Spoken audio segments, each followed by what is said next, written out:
Hello and welcome back to Kerbal Space Program. Yes, it's been a while. That is the sun. It's kind of dark. Well, the lighting is kind of on the underside of this. This you might recognize as a Battlestar Galactica Viper. Oh, okay. Interesting. That turned off for a moment for some reason. And oh good, my speed is actually going down at this point, and I've just accidentally lost stability by pulling a little bit, and I have no fuel on board. All I have is aerodynamic effects to slow me down. Fortunately, they're working surprisingly well. Of course, I only was coming in at 1,000 something meters per second to start with, if I remember correctly. And this thing can pull a surprisingly high amount of lift and has a surprisingly high control authority when whoops, I did not actually mean to have the drogue chute enabled, but I guess I do. So yes, there you go. You can see we're flying quite effectively. In fact, I'm going to go ahead and disable the air brakes that we have on the back there, and let us fall a little bit further. And I'm going to go ahead and turn off the aerodynamic effects. Overlay. Aerodynamic forces, aerodynamic. Oh god, I cannot speak for some reason. Yes, Battlestar Galactica Viper. I made this a long time back, and recently Scott Manley has made a couple of videos where he's made his own Viper and his own launch system for it, based on Battlestar Galactica's actual launch system, because there's a mass accelerator mod. Also, by the way, for those of you who have been telling me about Kerbal Foundries being updated and having its own version of the adjustable landing gear, thank you for telling me. I have been told by I don't know how many people, like 5 or 6 different people. Thank you very much. That is awesome. I actually have it installed right now. I should probably use it to replace this wheel here. This is the 3.3 version, basically I'm calling it, of the Viper that I've made. The 3.2 was the latest released version. The only difference so far with this one is I removed one of the parachutes because screw that. And I have, I've also... There was something else I did. I forget what it was. Let's go ahead and activate that and pitch up. Probably activated that too soon. Maybe not. I don't know. We'll see. Basically, I'm trying to have a survivable water landing, of course. And so to do that, pitching up like crazy, and we've lost aerodynamic capabilities. But there we go. We've survived. I've also removed the monopropellant from the cockpit that I had accidentally left in there, apparently, because there's no need for that. So in any case, I'm going to go ahead and revert this to the space plane hangar, and I'm going to do something else with this design. This I may or may not actually save, but I decided that since I noticed it could actually launch this way, I'm going to launch it like this. Deploy emergency chute. I believe the emergency chute was that top one, which I'm not going to use anymore, so obviously I'm going to have to change that in the description. But here we are on the ground, because this thing can just take off like this, rather than needing a launch platform like I previously had on it. I don't know if it could always do this, or if I needed that in the past. In any case, for this particular launch, I'm just going to go straight up. Partially to see exactly what I can achieve by just launching straight up like a rocket, and partially because, assuming I can get to the point where the, whoops, that's BD Armory. Assuming I get to the point where this thing automatically switches to using oxidizer, I want to see how good the, out of the atmosphere enough and switches to using oxidizer. I want to see how well this thing will handle, handle balancing, because essentially the 3 engines have to be balanced. These you can see are at 100% thrust limit, and you can see this is at 60. And I know that's really close to what I need, but I also know that it is not quite what I need. So I'm just going to go ahead and, like I said, launch straight up, and this thing is doing really well. We're getting quite high quite quickly.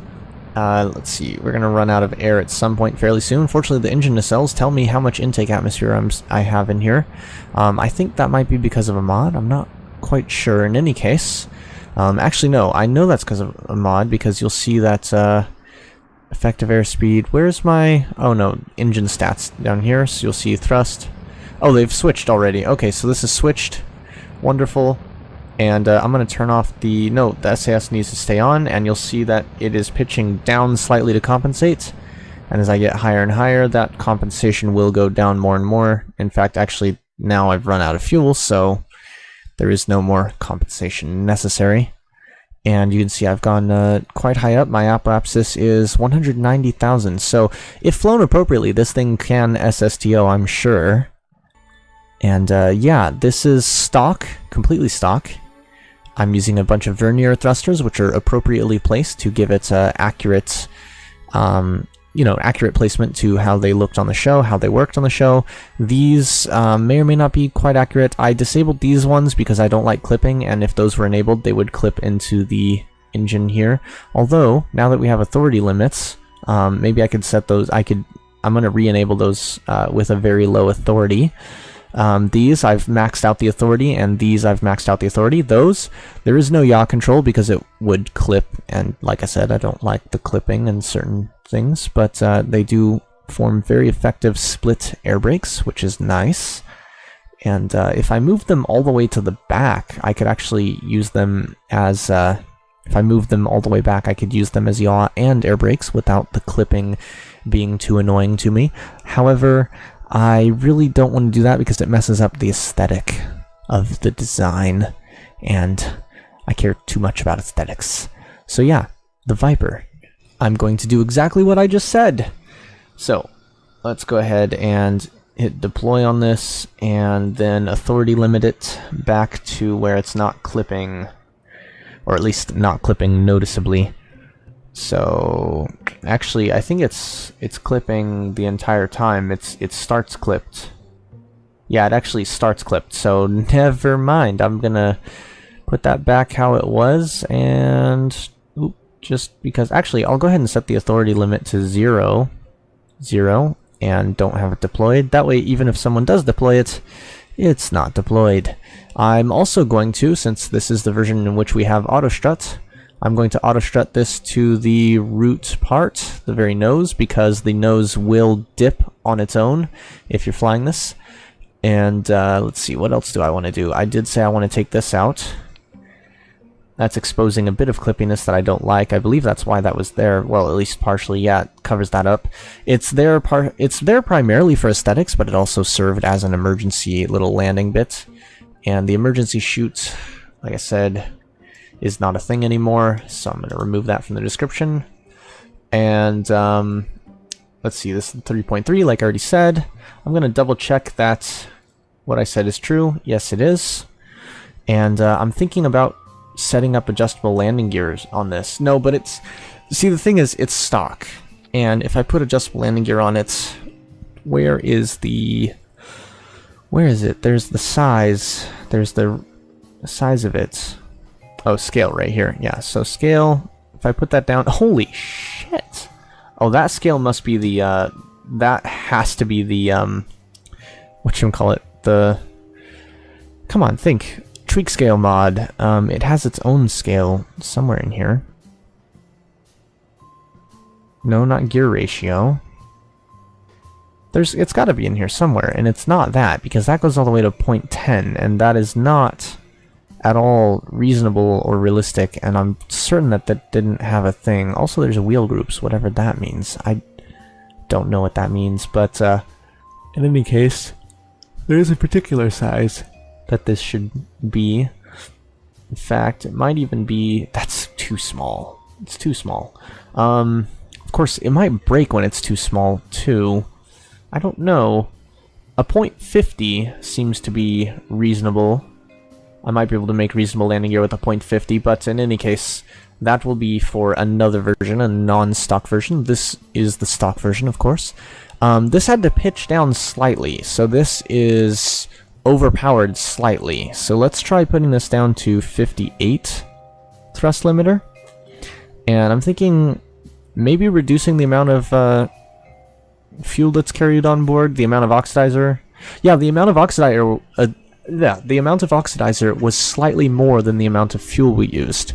And that was after using the vernier thrusters too. I'm not sure if we want to reduce this or not. Of course, the amount I'd have to reduce it by is 22. 22 oxidizer, which is definitely more than I want to reduce it by. So here I could reduce it by, how much is that? 5.5. That might be worth it, that small tweak, but it might not. Of course, it depends on your flight profile, because if you're doing a stupid straight up thing like that, then it makes sense to reduce it. If you're doing a more reasonable one, you might want to reduce it even further than that. But if you're also using the vernier thrusters in atmosphere, then you might want to keep it like that. So it all varies depending on what you're actually going to do with it. In any case, I'm going to save this like this as the 3.3 for the Viper concept. And I'm going to take a look at the back real quick. Oh, I can't really easily. Let me take a look at... Oh, okay, yeah. Let's take a look at the back, because I just wanted to look at how I built this again. Okay. Let's, I'm not going to save that, because I just want to make sure that I keep it how I've kept it. So there we go. Viper 3.3. Why is that highlighting? Yeah, there we go. That highlighting was stuck in a weird way. It's interesting. In any case, I'm going to go ahead and launch it like this, and I'm going to do something rather stupid with it, which is to pitch it forward onto that wheel. In fact, I might be able to do this. Oh yes, I can do this before taking off. In fact, I might be able to... Whoa, oh, nope, it fell over onto its side. Okay. Let's go ahead and turn that off for a moment. Oh, I didn't turn that off. I thought I did. Oh, I was hitting Y. Okay. Gear up. Full throttle. And come on, come on, come on. Oh, that was the wrong... I meant to be pulling up, and instead I was pulling down. Okay, let's go ahead and let that be. And what I'm going to want to do is I'm going to want to pull up. And, oh, I forgot to actually engage the gear. That was smart of me. Okay, okay, let's... Oh, well, we're flying, and we've lost some of the wings, so let's abort this by doing this. That went surprisingly well, considering it didn't. Okay, time for the slightly less ridiculous version of this, which is to enable RCS and SAS, get it just onto the wheel, just barely. There we go. Now, disable RCS, engage SAS, full throttle, fire the engine, pitch down just a little bit as soon as we can, or not, and take off like this. God damn it. Let's do that one more time. Roll it down onto that. Woo! Okay, full throttle. We're a bit crooked. SAS. Engage. Pitch down quite a bit. We do not want to hit the... Damn it. Also, I'm very amused that the only thing left was a landing gear, a control surface, this bit of wing, and the cockpit. And yes, I know I said one last time, and here I am doing it again. I'm inconsistent like that. Just deal with it. Ooh, that bounced slightly strangely. Alright. Let's get down onto that. Okay. Full throttle. SAS. Engage. Do not pitch up yet. Or pitch down. Pitch down now. And... oh, fuck. I got closer. I got closer. I'm gonna do it one more time. God damn it. Unless I make a really stupid mistake, in which case I will do it again. And again. And again. Alright. Wheel is locked into place. Putting it down onto the wheel. Okay.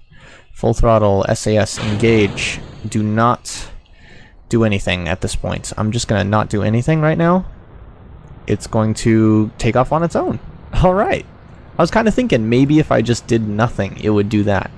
Oh yeah, let's go ahead and, oops, let's disable the RCS. Keep the SAS on though, and let's go at a 45-degree launch profile. 45 degrees seems reasonable to me.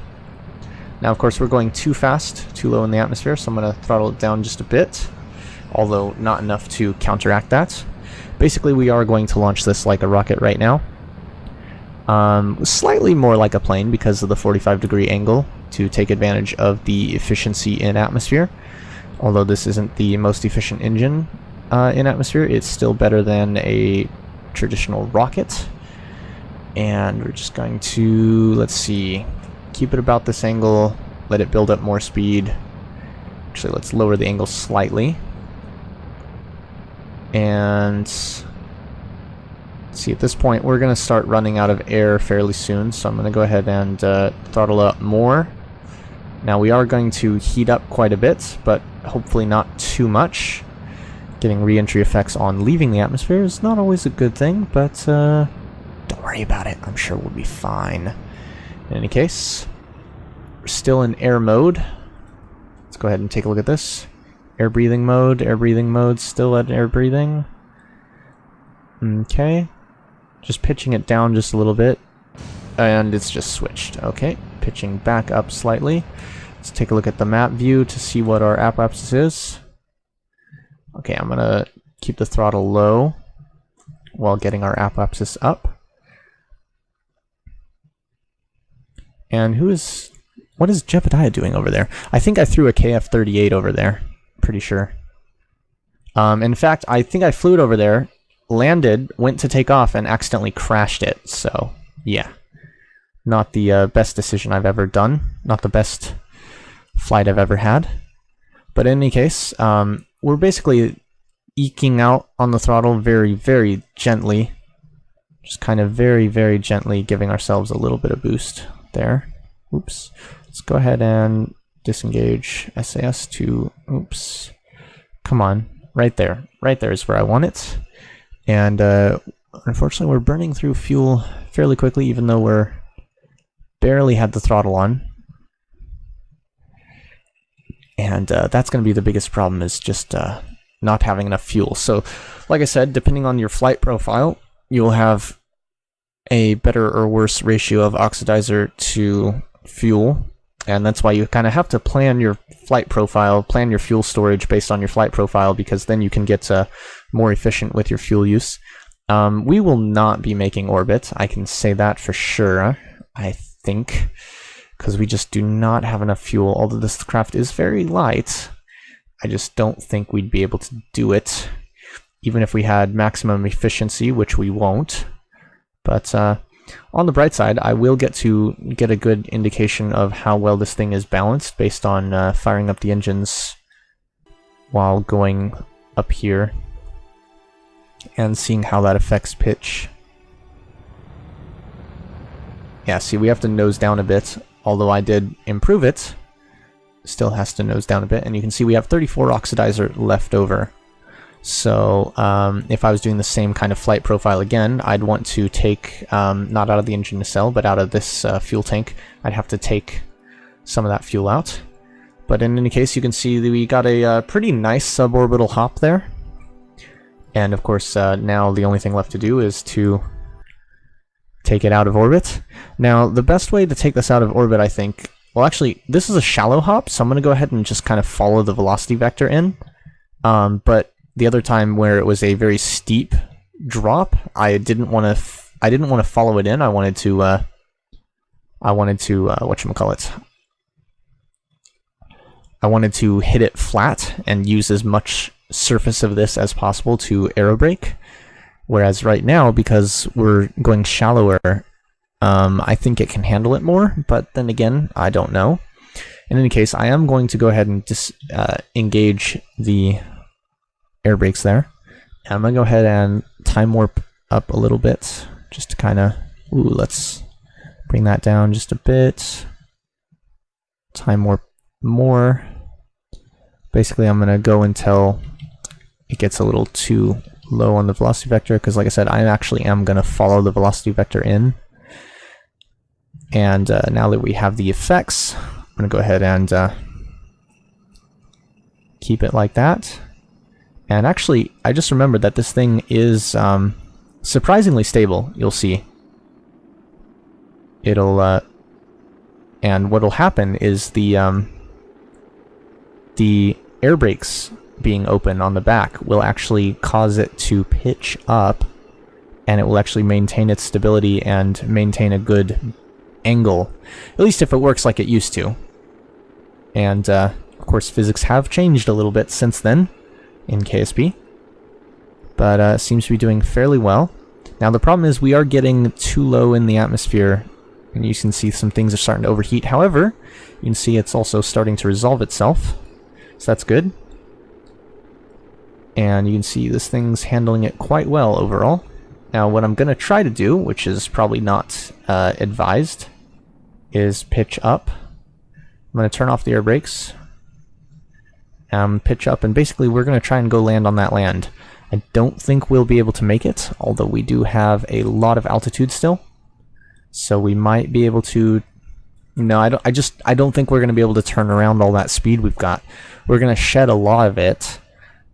We're going to have pretty good altitude, but the thing is the glide characteristics on this are surprisingly good, but still not the best. I mean, it's not a glider. It barely even flies. It's barely meant to fly. The main trick to how this thing flies, I don't think I have any embedded things in here to cheat. I'll have to double check. I don't think I have anything embedded in here to cheat, but the cheats are in the SAS units. There's 2 of them if I remember correctly back here. It might be just 1, but let's see. Take a look at that. Yeah, there's definitely 2 or 3, maybe even 3. In fact, now that I'm thinking about it more, I think there might be 3.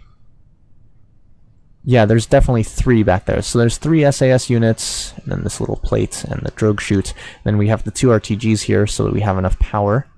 Because I've actually done a full loop around while paying attention to the craft design rather than the where I was going. Also, sorry about the plosives breathing on the mic. It's a good job, me. I've had to reset it up in a different way, so you know it's a little bit different. And yeah, now see, here's where the not good glide soap comes in, because there's no way we're gonna make it even slightly. But yeah, basically this thin strake being as far forward as it can be, and this panel here, this wing connector E is essential to it being able to fly, because without that it can't fly at all. And oh, I just noticed the way I've clipped them in there, it is slightly clippy in a way I don't like. But I'm not going to let that bother me too much. In any case, here's the thing. You've already seen me survive a crash like this before, and I've been going for quite a while now, so that is all for today. Thanks for watching, and as always, my throat just decided to fuck up right there. See you in space.